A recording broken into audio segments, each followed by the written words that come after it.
Um dos meus objetivos hoje é estar vivo para ver o jiu-jitsu, uma academia de jiu-jitsu em cada cidade do mundo. Isso é uma coisa que todo o meu desenvolvimento em cima do jiu-jitsu, todo o meu trabalho é para um dia ver isso acontecer.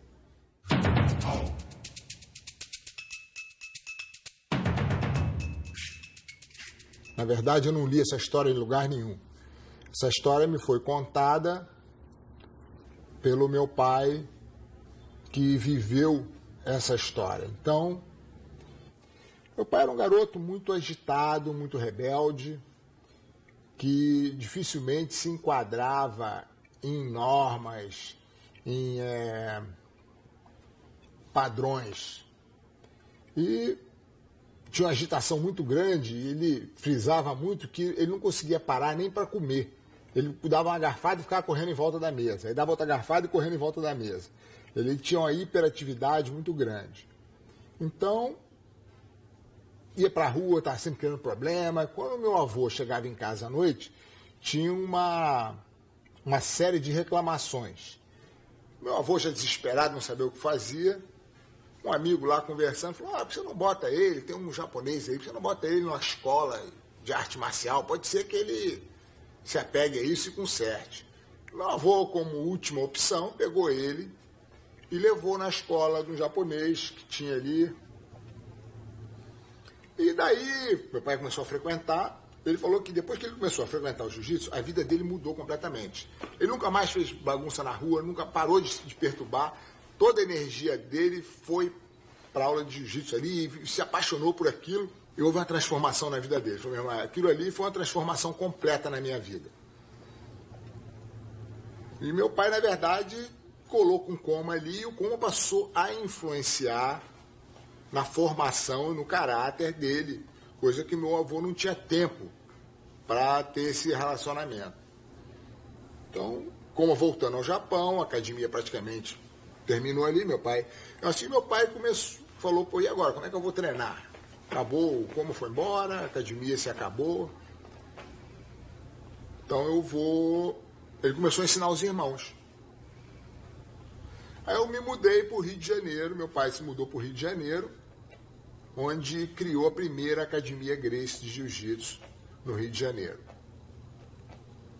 De lá, a academia começou a se desenvolver, ele teve muitos filhos, meu tio Hélio já estava numa idade que estava treinando jiu-jitsu, outros irmãos também, todos eles já praticamente faixa preta. Então o meu pai passou a ser o pai do Hélio e eles tiveram um relacionamento muito, muito unidos e trabalhando junto. Então começou a academia ali, até que meu pai teve vários filhos, né? O total teve 21, mas naquela época ainda não tinha chegado aos 21 ainda. Ele resolveu se mudar para as montanhas, montou uma casa bem grande nas montanhas e botou meu tio Hélio em comando das academias e liderando o jiu-jitsu a partir daquela época.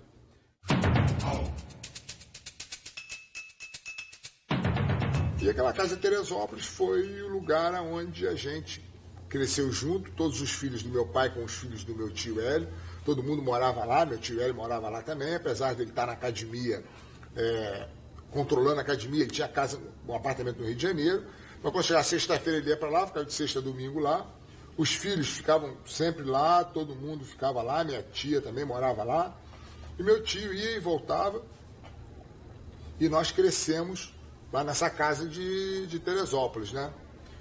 Então, isso é uma coisa que eu me lembro muito, que tocou muito a minha vida, foi ver aquela união de um monte de crianças, todo mundo morando junto, uma vida de comunidade muito, e aquilo influenciou muito na minha vida, e eu sempre quis que a minha vida fosse eu criar alguma coisa parecida com aquilo.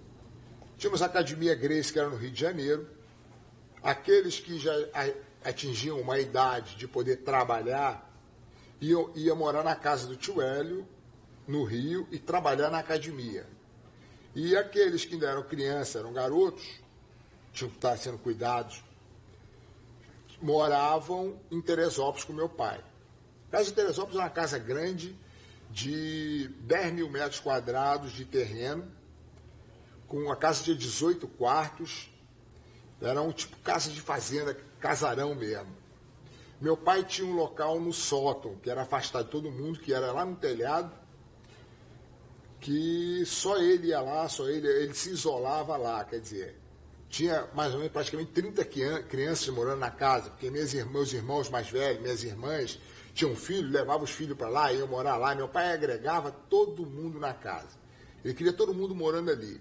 Sustentava e bancava todo mundo. A academia bancava essa infraestrutura que tinha na casa de Teresópolis. Então, tudo era padronizado, tudo tinha lei para fazer. Meu pai criou uma alimentação que nós seguimos essa alimentação desde que a gente nasceu lá. É o sistema da casa. Combinações, horários, o que comer, hora de comer. Eu acho que foi uma coisa que me ensinou e me influenciou muito na vida, como vendo que a minha felicidade, toda vez que aquilo manteve uma união muito grande entre todas aquelas pessoas que moravam lá, toda vez que às vezes eu encontro primos, encontro irmãos meus, quer ver, eu passo 10 anos sem ver, aquela história daquela infância está na mente de todos nós. E aquilo me influenciou. Eu sempre gostei de viver em comunidade por causa dessa influência que eu tive quando eu era criança, de ver, morar naquela casa ali, e eu via aquela felicidade que eu tinha, e eu sempre quis passar isso para os outros. Eu quero que meus filhos, filhos dos meus amigos, meus alunos, tivessem a chance de conviver aquilo que eu convivi. Então, eu sempre tive essa mentalidade de criar uma comunidade, de viver em grupo, de viver sempre do lado das pessoas. E eu acho que isso foi uma grande coisa que eu aprendi na vida devido a esse tempo.